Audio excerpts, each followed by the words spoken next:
So yeah, so we are getting right on live. We are actually live now. It's nice to be with you this afternoon, everybody who is watching us this afternoon. And we are delighted. It's a cold afternoon, but we are going to have a warm chat.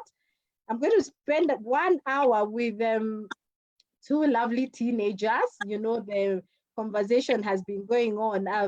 The last, I think, 2 or 3 weeks, I've done two talks and just a short videos. And I've had an interview last Sunday with a parent to a teenager. We did something on being there, done it. And then today, our discussion is teenagers speak out. You know, teens speak out. I want to listen to teens today. And of course, there's been that discussion going around about teenage pregnancies. And of course, causing a lot of, you know, we are wondering who really is to blame. And so just before I dive into that, because we're going to dive in immediately so that we have a good 1 hour, I want to introduce my guests. And I have one lovely girl called Sylvia. Sylvia, please say hi to my viewers. Hi, everyone. My name is Sylvia Mboy. I don't know what else. Okay, a little bit. Maybe you can say how old you are, Sylvia. My name is Sylvia Mboy. I am 18. I just finished high school. I was in Precious Blood Jiruta. Yes, and I'm preparing to go to university. Coming January. Lovely. Good to have you here this afternoon, Sylvia. Over to Owen. My name is Owen Jenkins. I am 17 years old. I just finished IB at Gikang'ah Academy, and I'm getting ready to go to university, God willing, in September. Wow, wonderful. So my two guests this afternoon have done the 13, have done the 14, 15, 16, 17. I mean, Owen is at 17 and Sylvia at 18, still in their teens, their prime teen age. And so, yeah, so maybe first to start us off, and I'm sure Owen and Sylvia, you've heard from the media and everywhere that people are asking, I mean, who is to blame about the rise of teenage pregnancies? And I want to say teenage and sex, because pregnancy comes from sex. So it means teenagers are practicing sex. So who is to blame? Let me see who to start. Let me start with Owen. Owen, who is to blame? I think in this situation, everyone carries a bit of the blame, because ultimately, as a teenager, you're the one committing the act. So definitely you're at blame to some extent. Like, there's a lot that parents could do to educate children about, you know, what exactly this is, and you know, the dangers of it, and why you should sort of be a lot more conscious about what you're doing. Mm-hmm. Yeah. So you feel everybody has a bit to blame, the teenager and the parents. Okay. All right, Sylvia, we are losing you a bit. Oh yeah, there you go. Yeah. There you go, now you're here. So Sylvia, who is to blame? I think honestly, everyone is, we all play a part per se, especially in this situation, because as teenagers, we are expected to know better and we should know the consequences of our actions. And also, our parents also have a big part to play, considering that if you monitor your child, it's less likely that they'll like go off the rails and leave the house without you knowing. Like, if you're not in touch with what your children are doing on a day-to-day basis, you're more likely to like lose touch with them, and they will get into all these things that you're probably not accepting to. So yeah, I do agree. We're all to blame in this situation. We can't exactly point blame on who it is at the end of the day. So it's the teenager and the parent. So there's no teacher there. There's no teacher in the blame. There's no school in the blame. Yeah. Because such a situation, especially right now, because no one is in school currently. Yes, we have online classes for some students, but we are all at home. So it is up to you as an individual and you as a parent or even as a sibling to like know what is going on in each other's lives. Mm-hmm. Wow. Okay. So interesting, because why I'm asking is in the school to blame is because sex education is more taught and talked about in school than possibly we'll come to that, because I was then thinking, could the school then be, so you said you narrowed down and said it's the parent and the teenager. So it's not the Yes. parent alone and it's not the teenager alone. All right. So, Owen, how has teenage been for you? Maybe tell us how teenage has been for you, and maybe share with us any struggle that you went through during and are going through, maybe still during teenage. I feel like being a teenager it's been a bit of a roller coaster because there's a lot of emotional and hormonal changes you experience which affect you in different ways. But what I'll say is my biggest challenge that I experienced when I was a teenager, just around the time that my mom died, I went through a lot of mental health challenges, and that was by far some of the toughest I've ever experienced. Okay. So you say there's been a roller coaster, a lot of hormonal changes happening. Yeah. Okay, so and you mentioned you lost your mom. Yes, I know that bit, Oil, and you possibly come back because there are many people who lose their parents around that, and so that caused a lot of strain on you. All right, okay. So how has teenage been for you, Sylvia? Honestly, it's been a very confusing and bumpy ride. It has had its ups and downs. And I think like the one thing I personally struggled with has to be high school. Because when I went into high school, I was straight out of a day school and I've been thrown into a boarding school. I have no idea, like, okay, I knew how to like take care of myself and manage, but knowing that I cannot leave the compound in the evening and go home to somewhere that I am used to it as being like my safe space was, it took like a really huge toll on me. And it was both emotionally and then also you have all the stress about working hard in school, keeping up with your co-curriculars, and it felt like so much all at once. But I'm kind of glad, I will not lie, I am glad it is over. But I look back and there are some things I am actually kind of happy about, like the whole process of being in boarding. It wasn't all, it was bad, but it wasn't all that bad. Okay, so what do you mean, maybe Sylvia? Would you prefer a day secondary school to a boarding secondary school? Honestly, I don't think it makes much of a difference because the objective of going to school is that you're going to learn. Where you do it doesn't really matter as long as you put your work into your academics, like you focus on the main goal. It doesn't really matter where you went to school. And I think that's what I realized about being in boarding school. Like I was picturing, if I was in a day school, I'd still be going to class, I'd still be doing co-curricular activities. The only difference is that I'd be going home every evening. And that's honestly, it just, I think like going to boarding school when you don't want to do it or when you're not ready to do it is not a good idea. But boarding school itself is not all that bad. Yeah. Okay. So along the way, you managed to settle as much as you were feeling bad initially. Well, I only settled because I was like, okay, I'm almost done and I'm going to sit for KCSE. So I might as well just focus on that until it's all over. So yeah. How did you manage? What did you do to manage being there? I participated in a lot of co-curricular activities, which meant leaving the school a lot. And so I also distracted myself. So as much as the co-curriculars were for leaving school, they also helped me like calm down, to figure out my stand on several things, to become a leader. And also it helped me, it was like a breathing space from academics and stress about being a teenager, as Owen said, like with the whole hormones thing going on, especially being in a school full of girls where you're all at each other's necks. It was nice to have that space in co-curriculars that will help me vent.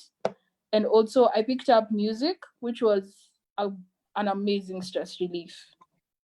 Wow, that's nice. That is that because you like that and you felt that it will help you to do something different, or not only school, you are able to be involved. That's a very nice thing that, and I know you're speaking to even some teenagers who are listening, and they are probably in a boarding school they are not really happy about, but there's something you found. You found that there were extracurricular activities. So maybe that's something that a teenager there, instead of maybe feeling so stressed up in a boarding school, can pick up some extracurricular activities.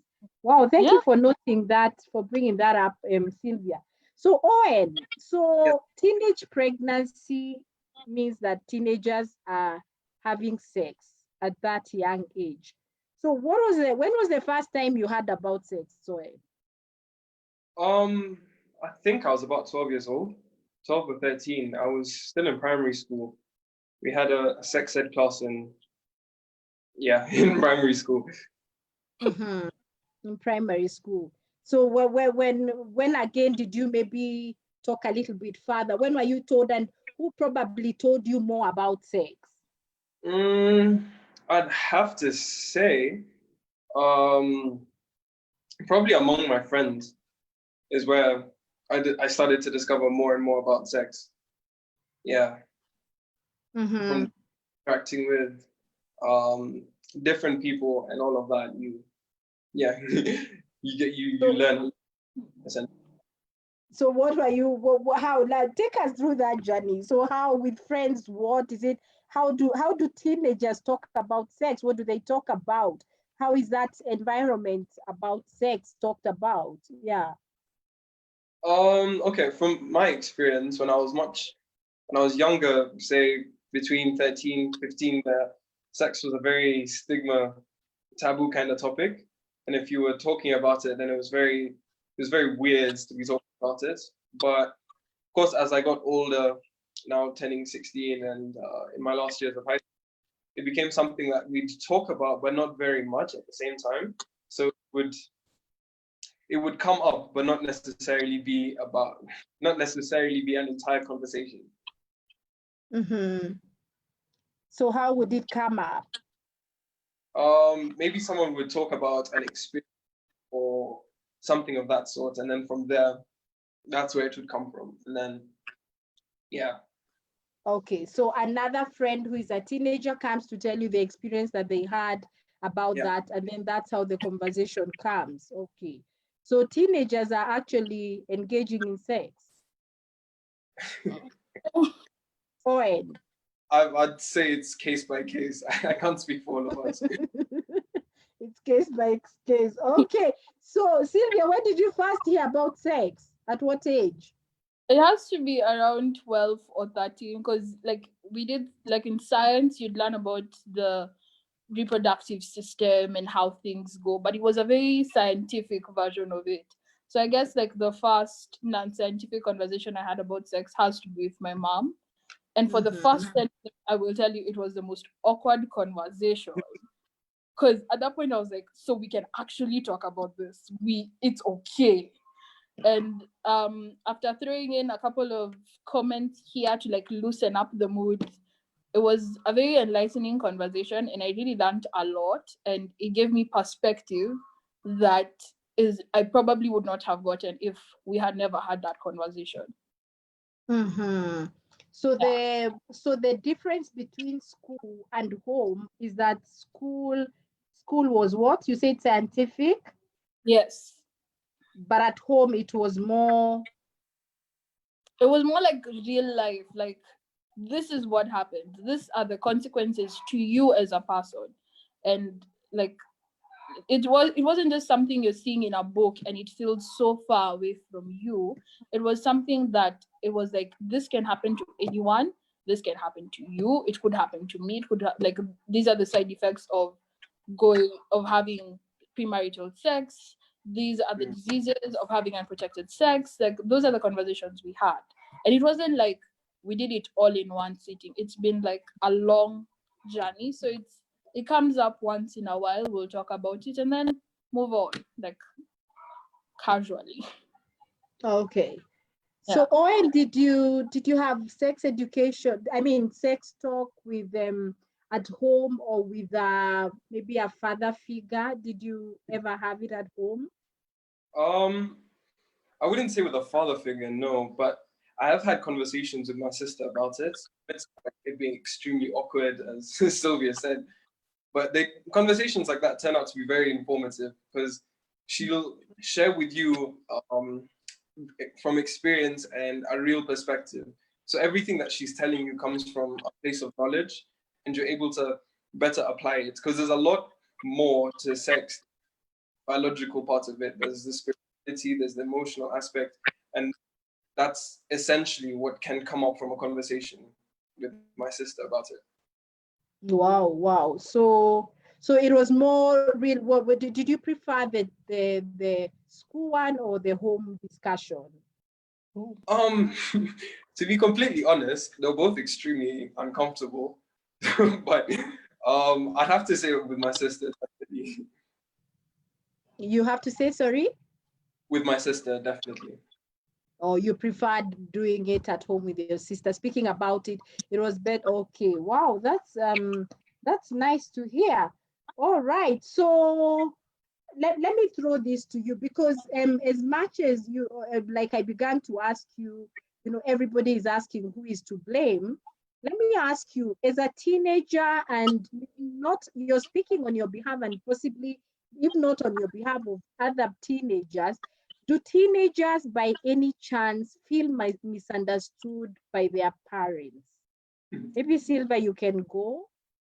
Yeah. I think honestly, we do have those moments of misunderstanding, and I think like I will speak on a personal perspective. I don't know how, like, if it applies to everyone, but for me, I felt like I had gotten to the point where I could at least start making some of the decisions that impacted my life. And it felt like everyone else felt like they cannot trust me with this. It felt like all the decisions needed to be made for me, yet they were about me. And I felt very like I wasn't trusted enough to do these things. And it did bring up a lot of issue, especially when it came to, like, because I think my biggest issue was picking out schools from when I was in primary school to when I moved on to high school. We always had a conflict on which school I wanted to go to.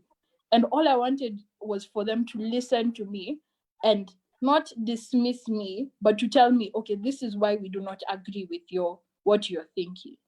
And it applied to almost every other aspect, even outside making my own choices.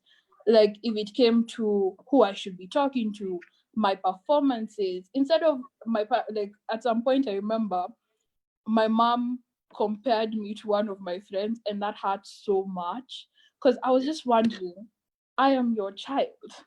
How can I be like so and so? I am me. And instead of coming to me and asking me, okay, so why did this happen? Or what will you do to fix this? It was, if only you could do this, if only you could be like so and so. And it was a really painful moment. And at that point, you can't do anything else other than to retaliate emotionally and become distant or to say something you probably do not mean. So I feel like that's where the misunderstanding comes in, when there's like minimal communication between a parent and a teenager, and minimal understanding and just that conversation, no aspect. Yeah. Wow, wow. I like that. And we'll dwell a little bit on this. So let me hear from Owen. What do you feel? Do teenagers feel misunderstood by their parents? This is a difficult one for me to answer because uh, I'm an orphan, so I don't have that relationship with my parents anymore. Um, I live with this, and that dynamic is a bit different because as much as she stepped up into that parental role, we're still siblings, so our relationship is different. But there are times, in fact, there's a lot of times that I feel misunderstood. Like I'll do something and she'll interpret it completely different than what I'm actually intending on doing. Okay, so you're for example, would you want to give as an example, Owen, of maybe a particular thing you remember? I'll give a very recent example. Like sometimes if I'm just say I'm not having a good day, or I'm just feeling it mentally, and I don't know why that seems to happen a lot in our teenagers. Say that's happening, and you want to keep to yourself. The way it's like you're just trying to be a stuck-up teen, wants to hide all day. In reality, you just don't have it in you, Yeah. Mm-hmm. So maybe you just okay. Oh, I get you. Yeah. So you feel misunderstood, that it was, you feel like, how does she interpret it, for example? Yeah. I feel like she assumes the worst. So yeah, that's the way to put it. Okay, assuming the worst. All right. So Sylvia, how would you? You talked about decision making and talking to you and comparison. How would you, for example, decision making? Yeah, maybe you want to a decision to maybe to a school. Let's say a school, or yeah, that you, because you mentioned that. How would you prefer it to be? Knowing that you're a teenager is still a child, but how would you feel a teenager should be on when it comes to decisions about them? I think like we should be given a chance as teenagers to at least have a say. We're not making the decision. It's not final, but I'm just saying allow us to be part of the discussion. Allow us to give you our perspective. Because at the end of the day, let's say if it's something like school or if it's anything that affects us directly, we will be the ones living throughout this process. We're the ones who are going to be like if it's a school related, I'm the one who's going to be attending that school every single day, and it would be a lot easier if I go to the school not knowing, not thinking that I am doing this because I was told to do it, or I'm doing it because they said I should, rather Mm, than doing it because this is what's best for me. And having that conversation, I think it gives you like a lot of perspective on where you're going to be and what is the purpose of you making this decision and what will be the outcome of it. So just having to and just engage them in this conversation of what do you think, that should be just the first step. Like engage your teenager in what do you think, and then because I think especially our generation has so much input. It's just that we never get the chance to tell. We never get to share it, and it would be really nice to start from home, to have that safe space where you can share things, so that when you actually go out in life, it's not like the hardest task in the world. It's easy for you to just explain why you think this is the way to go. Yeah. wow, wow, I like how you've really explained that point. So what do you think? How would you want decision making maybe done if it's something that concerns you, Owen? Um, I feel like as a teenager, when you're, again, I refer to like early teens, I feel like there's a lot less control you should have over the decisions that affect your life in the long term. Because I mean, you're not in the mental capacity to make a decision that will continue to affect you for the next 20, 10 years. But I feel like as you get older, like for instance, high school, you should be able to have inputs in a lot of the decisions that concern the direction your life is going. For instance, like I was lucky; I was able to pick all the subjects I wanted to do. Friends who it wasn't a discussion.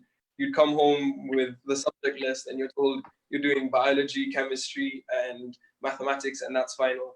And it creates a very negative outlook because you're no longer doing the subject you want to do, and these are the things that's going to affect the rest of your life.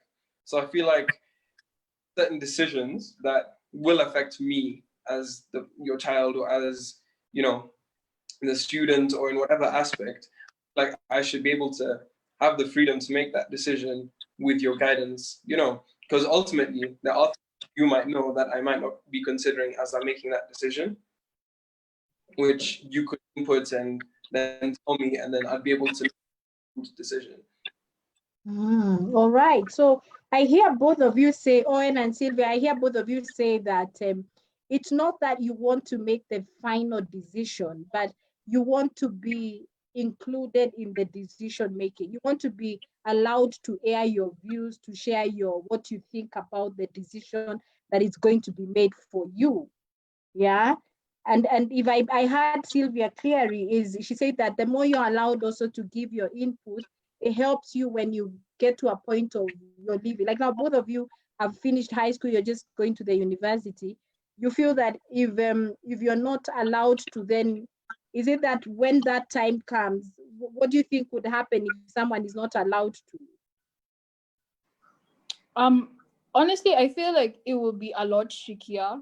Like if you're not used to making your own decisions, it will be a lot harder for you. Like you will keep questioning, am I making the right choice? Is this the right way to go? Like you won't have reference on how, like it won't allow you to like discover what you want to do. Like I honestly feel like this, like having a say in the decisions about my life has really helped me figure out, like especially now when I'm going to uni, it's made the whole process of figuring out what I want to do and where I want to go to university a lot easier, because through those processes of making decisions you get to ask yourself a lot of questions that make you really discover what you like what you want to do and who you want to be in future. Yeah. Wow, that's nice. So let's dive back to our to teenage pregnancies. So we'll keep. I really like that bit of the misunderstanding, and I'm going to give you time to have a parting shot, maybe to tell a parent who's listening something. And I'm sure if any parent is listening, they're also picking that, and any teenager listening. But I don't know, when you see in the broadcast or in the papers that the teenage pregnancy is on the rise, what do you feel, Owen? What does that, being a teenager, it's mentioned teenage pregnancy. I know you're a man. I know you're a gentleman. But what comes to you? What do you feel? Okay, my immediate thought is like, why? Because okay, for me personally, I've grown up with a child, and my immediate association with sex is children. So I would never want to be in a position where I'm looking after a child at this age. So I see someone else willingly put themselves in that position. It makes me very, very confused, because taking care of children is not easy at all. And yeah, essentially. Sorry, we missed you a bit there, Owen. Owen, hello? Pardon? Sorry, we missed you at the end. So you said for you, when you've grown up with a child, you grow up with your nephew. So anytime you think about sex, you think, I'm not ready to bring up a child because you have a child in the house. Yeah. Exactly. So for you, when you see teenage pregnancies, you think you said you think it's not what? Sorry, I didn't get you right. It confuses me a little bit, because I try to understand how anyone would be willing to put themselves at risk of that commitment. All right. So, okay. So Sylvia, what do you think when that is brought up in discussions on media, on the papers? Honestly, the topic of teenage pregnancy is a bit awkward to have, especially if you're a teenager. Because every single time someone talks about teenage pregnancies, especially to us teens, it's always like, this is, I'm not saying it to inform you, I'm telling you as a warning that this can be you. And it gets very hard to have that conversation, especially with anyone who's like older. Among my like peers, it's a lot easier because there's that moment of no judgment. It's more of just spewing facts, and that's something I can attest to with my friends. And I feel like, yeah, like when someone decides to engage in sex for whatever reason they have, they need to take into account the consequences of their actions. It's disheartening to see that this is on the news, and it makes me wonder, like, if it was me, what would I do? And it's really sad to see, honestly, in my perspective. But I don't think, like, because I feel like society nowadays will see a pregnant teenager and it will be shunned, and it will be like a very huge taboo still, because we haven't gotten comfortable with the whole concept of talking to people who are younger than us about sex. So when you hear about teenage pregnancies, people will look at it as, this is a huge problem, but no one ever stops to look at what may have been, like, what may have led this to into this situation. Because I mean, it takes two people to make a pregnancy, so I feel like it would be a lot better if we stop focusing on saying teenage pregnancies as if we probably do not have a role to play. Because I remember having this discussion with one of my friends, and he was explaining to me the fact that most people, when like people our age, in the event they engage in sex, there will be two reasons. Either it's peer pressure or it's like looking for that emotional. And I found like I actually kind of understood where he was coming from with that topic. And it's like that detachment emotionally from everyone else that makes you seek it anywhere else, wherever it may be. So most people will engage in various activities. Other people will decide, I mean, you're here, I'm here, let's do this, let's figure out how this works. Yeah. So I feel there's more to it than just the pregnancy. It's what comes before the pregnancy that most people should be focusing on rather than what is like going on. Yeah. All right. So Owen, Yep. how do you think sex should be discussed?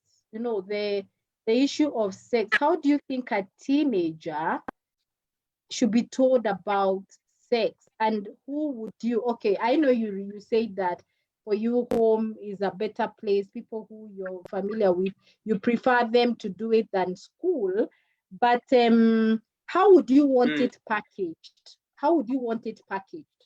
Or whoever can go, Owen or Sylvia, whoever is ready. Would you like to go first? Sure.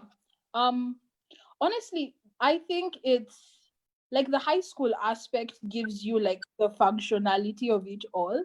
I feel like having both the school and home would be really nice, because school will just tell you, okay, so this is what happens. This is the scientific version of what happens. Then home will give you more context. Like it will like be the icing on the cake. It will help you, and like it will personalize it in a way. Yeah. So it will make you think about me. It won't be just images on a book. It will be me as a person. And it would be a lot better if it was coming from like a conversational aspect rather than I am telling you this is what happened. Because I feel like for me, what made it a lot easier to like even come back to these conversations with my mom is that it wasn't her telling me like this is what happens when you have sex. This is the side effects. This is when I think you should have sex. And it was more of, so this is what happens when you have sex. What do you know about it? Like, do you know the consequences? Then she'd explain them to me. And it felt very friendly, and it wasn't like like forcing it in my face to like understand what it was. And it was really nice to have just that one-on-one sort of communication. Yeah. Wow, all right. Wow, nice. Owen, you want to add something? Yeah, I feel like, as she said, the school aspect of it is very, very important as well. Like learning the biology of it and the scientific side of it is equally as important. But I feel like the home aspect is what prime important. Like um having a conversation with someone, as much as it's going to be very awkward and uncomfortable, someone who loves you and is able to give you advice and tell you things that you couldn't be told in school. Because, for instance, in school, I was never taught about STDs or STIs or any of that. Through conversations with my family, that's when I found out that these things aren't just things to hear about, but these are actually real problems. And you need to be careful because some of them aren't curable. So things like that, that sort of a trajectory of a conversation is what I feel makes the home set better.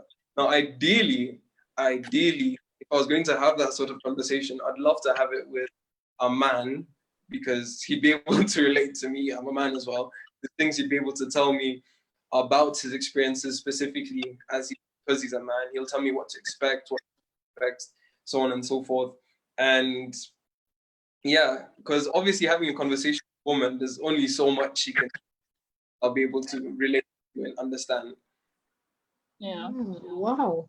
Well, I like what you said about when when you're told by someone who loves you, it's different because you see, it's not, and I like Sylvia when you said about the conversation. Yeah, that's what I picked from you. You said it's more of a conversation you're being asked. It's not like you're being told, you're just being asked, okay, this is it, but what do you think? I like that because at school it's not teachers don't, yes, teachers love us, but the love from the parents is different, or from the home, the front, or from maybe a father figure who is out there who, yeah. So I picked that from you. That okay, that is interesting. Okay, so I don't know, abortion is abortion rampant to teenagers? Is it do they talk about it? Have you had people saying that, I went through this? What is the discussion around abortion by teenagers? Anybody who is ready can go. I honestly don't think it's like a conversation we have. Because to the like by the time we get to that topic, there has to be a lot that has gone on prior to that. But I don't think I've honestly had like a real life experience about how it's like what the abortion process is. I think the only thing we've discussed is the concept of whether abortion is right or wrong. And that was in debate. That was just once. And it brought up a lot of issues, and there were a lot of differences, and it's just like I don't think we talk about it much or even at all sometimes. Hmm. Yeah. I don't know, maybe you can tell us in that debate, because I'm sure the debate you're with other teenagers, were there those who said, those who are for, because debate has for and against, isn't it? Yeah. Yeah. Those who are for, what were the fours coming up? What were they saying? I think the main message of those who are for was the fact that it is your decision. At the end of the day, raising a child is your choice. It is something you will like. This child, I remember something that stuck out in the debate was the way the scientific description of it wouldn't be considered a murder per se until it's a month past, because that's when an infant the brain would have developed a nervous system, which is like brain cells and stuff. Like brain would have started maturing and stuff like that. And I remember the one thing they stated is that if the abortion should take place a month before, like within the first month, it shouldn't be considered murder, because technically you're killing cells at that point, not actual living being. And they also spoke about how if you're not able to take care of this infant and you decide that this is the best choice for you and the child, then you should be allowed to make it. I remember those were the two main points for the guys who are for abortion. Yeah. So that's what they said. All right. So, Owen, anything about abortion? Um, I'd say of course, in school we've had discussions and debates as well about whether abortion is good or bad. But I've only ever interacted with one of my friends who had an abortion herself. But even that, it wasn't something we really talked about. It was something that was mentioned to me, but yeah, it was mentioned to me in passing, and it wasn't something I was able to, talk to her about it. Okay. All right. So, yeah, that so what would you say was the reason, maybe, Owen, for doing that, from your Oh, friend, from whoever? Yeah,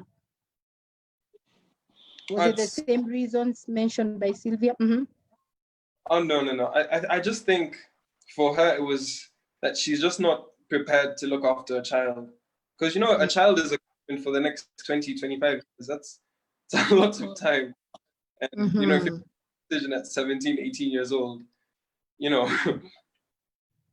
Do you think, let me bring this up now that we're talking about that.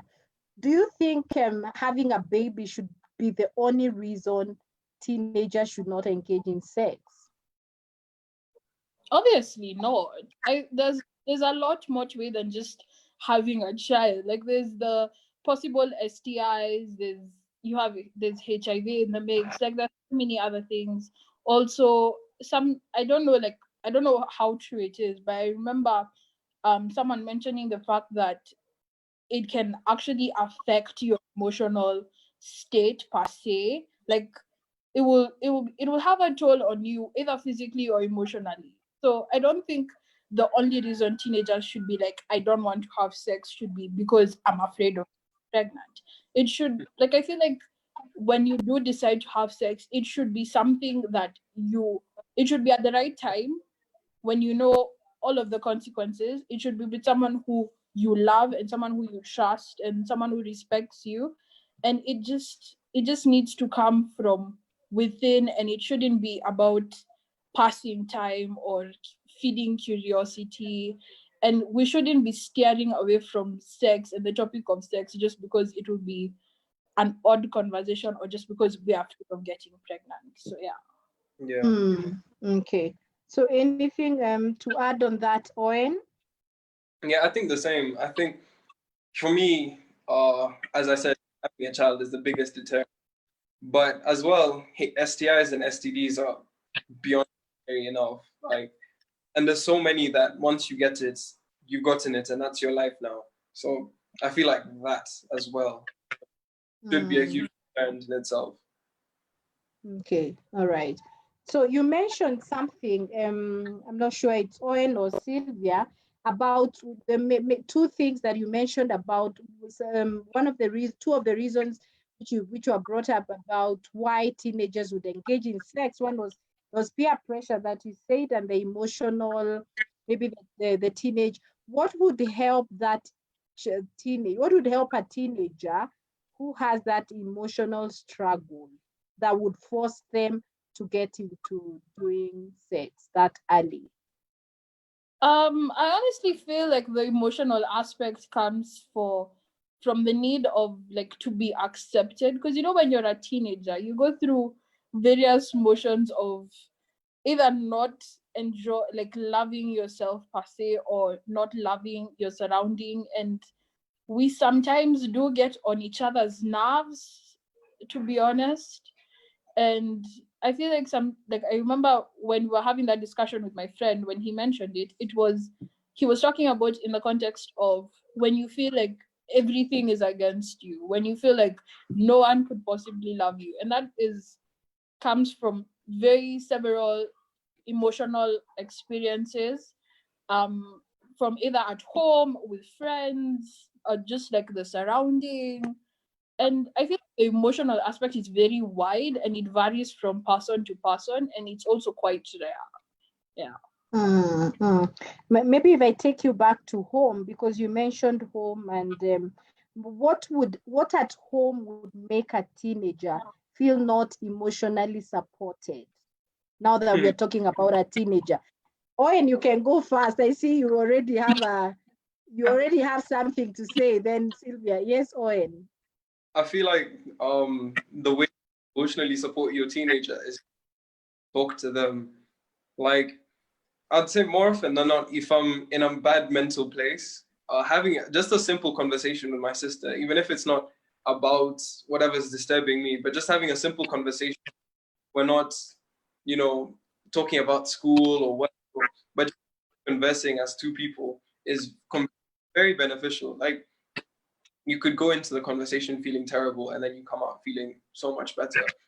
Even if you're going to discuss it, I feel there should be a lot of room for understanding and a lot less judgment for whatever you're going through, the problems you may be facing, or any of that. Okay. So having time to talk to your teen, to be talked to at home, you want to feel understood. You Yeah. want to feel understood. You don't want to feel judged. All right. So Sylvia, what else would you add there? How else would a teenager, now that emotional, maybe feeling unemotionally supported, would possibly make a how would they be supported emotionally at home? I honestly do think it's all about like conversations, because I mean, like you don't have, like, I don't feel like as teenagers we know how to, okay, that's a lie, we know how to hide our emotions, but um I feel like you can somehow tell, like, when like if there's a consistent, like, repeated pattern where you can tell someone is not in a good place. It would be nice to just have that, a casual conversation, not necessarily about any, like, focusing on any topic, but just like general conversation, just something to like lighten up the mood, not like asking you how is school, but just a random conversation that's just funny for both of you or relaxing, just something to lighten the mood. Mm. So the conversation, you don't want the conversation to always be about school. Yeah, it doesn't have to be like about what we are doing. It doesn't, okay, it can be about what we are doing, like, let's say, co-curriculars or hobbies or stuff like that, but it shouldn't be like, how's school, how are your academics, did you, like, how you doing, like, it just a general conversation. Like, I remember, for my mom and I remember, like, as a teen, the thing that used to like help me out when I was feeling very down was just talking about music, because we'd share, like, we'd exchange playlists and albums we found, we just talk about it, and it would be a very nice moment for me, especially if you've had a rough day. It would be nice to just have one thing that you are sort of in control of. It was really nice. Yeah. Wow. So like you want the parent to be able to pick up what the teenager likes and then maybe talk about that. Yeah. Okay. That's So right nice. now we have, sorry, Sylvia? I was saying that's a good icebreaker. Like, just talking about what your teenager likes. Yeah. Wow, nice. So I was saying right now we have a lot of time. I mean, because COVID is here, schools are not. I know you guys are going to university, which you can't join yet because of all this. You still have to wait and know. So there are many teenagers at home, high schools also. No school is open right now. What would be, how do you think would be a nice way for teenagers to be engaged? What else? Possibly something you haven't mentioned that is on top of your mind. What do you feel would make them use up their time well? I don't know. I guess, like, we're all different and we all have like our different likes and dislikes. Like, if it was me, I'd probably pick up like a book reading challenge, because I'm that child who likes reading occasionally. But it can be, you can decide to, I don't know, like, draw or pick up, like, do like an art challenge of sort every week. Like, one of my friends is working on her paintings, and they're really, really nice, so that occupies her a lot, and it's really nice, especially because it gives her a lot of joy to, like, I have achieved this, like, I'm the one who actually did this. Yeah. Okay, all right. So yeah, so you mentioned before we are going to close shortly, but before that, I want to us to just say something about comparison. I know Sylvia said at one point the mother compared her with somebody, and she felt very bad about that. Maybe Owen, is comparison, is it something that, what would you say about comparison, maybe to parents, to a parent who is listening? Or Sylvia, yeah. don't don't compare your child to one of his friends or maybe a family friend or something, because ultimately you have to understand that your child and this person are two completely different people, and they may not be capable of doing exactly the same thing in whichever way they'll be able to. So understand that your child is unique in their own way, and they may not be able to do whatever you want them to do to the level someone else may, but they'll be able to do something in their own way even better than anyone else.